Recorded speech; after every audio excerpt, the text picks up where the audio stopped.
നവകേരള സദസ്സിന് പോകാത്ത തൊഴിലുറപ്പ് തൊഴിലാളികൾക്കെതിരെ പ്രതികാര നടപടിയുമായി ആലപ്പുഴ തണ്ണീർമുക്കം പഞ്ചായത്ത് അംഗം.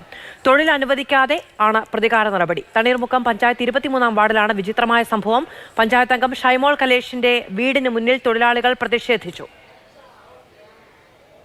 നവകേരള ഇതിന് പോയവരെ മാത്രമാണ് ഈ തൊഴിലുറപ്പിന് പേരിട്ടിട്ടുള്ളൂ, മറ്റുള്ളവരെ പേരിട്ടിട്ടില്ല. അത് ഞങ്ങളിൽ 10-16 പേർക്ക് പണിയുള്ളൂ. അതും ഇത് പോയവർക്കേ ഉള്ളൂ, മനസ്സിലാവണ്ട, അല്ലാത്തവർക്കില്ല. രാവിലെ പണിക്ക് വന്നപ്പോൾ അവർക്കുണ്ട് പണി, ഞങ്ങൾക്ക് പണിയില്ല. രഘുനാഥ് നാരായണൻ വിവരങ്ങളുമായി ചേരുകയാണ്. രഘു, കഴിഞ്ഞ ദിവസമാണ് ആലപ്പുഴയിൽ നിന്ന് ഈ കുടുംബശ്രീ അംഗങ്ങൾക്കുള്ള ഭീഷണി സന്ദേശം പുറത്തു വന്നത്. തൊഴിലുറപ്പ് തൊഴിലാളികൾക്ക് അത്തരമൊരു സന്ദേശം ലഭിച്ചിട്ടുണ്ടാവണം. അതുകൊണ്ടാണല്ലോ അത് കിട്ടാത്ത അല്ലെങ്കിൽ അതിൽ പങ്കെടുക്കാത്ത തൊഴിലാളികൾക്കെതിരെ പ്രതികാര നടപടി ഉണ്ടാകുന്നത്. ഈ പ്രതിഷേധം അവസാനിച്ചു കഴിഞ്ഞു.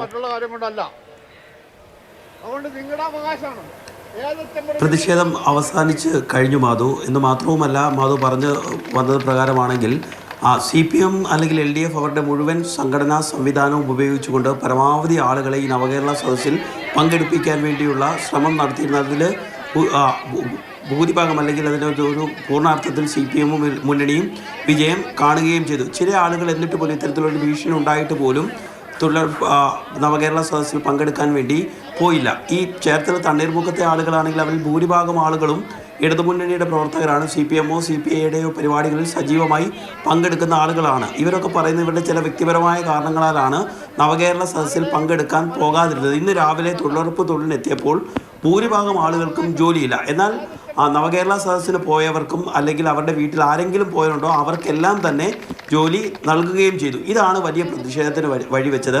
പഞ്ചായത്ത് അംഗത്തിൻ്റെ വീടിന് മുന്നിൽ തൊഴിലാളികൾ 2 മണിക്കൂറിലധികം പ്രതിഷേധിച്ചു. പിന്നീട് ഉദ്യോഗസ്ഥരും രാഷ്ട്രീയ പ്രാദേശിക നേതാക്കളും ഒക്കെ എത്തി ചർച്ച നടത്തിയ ശേഷമാണ് അവർ പിരിഞ്ഞുപോയത്. അവർക്ക് നൽകിയ ഉറപ്പ് അടുത്ത ദിവസങ്ങളിൽ തന്നെ തൊഴിൽ നൽകാം എന്നൊരു ഉറപ്പാണ് നൽകിയത്. എന്തായാലും ഇവർ തൊഴിലാളികളുടെ ആരോപണമെന്ന് പറയുന്നത് നമ്മൾ കേട്ടതാണ്.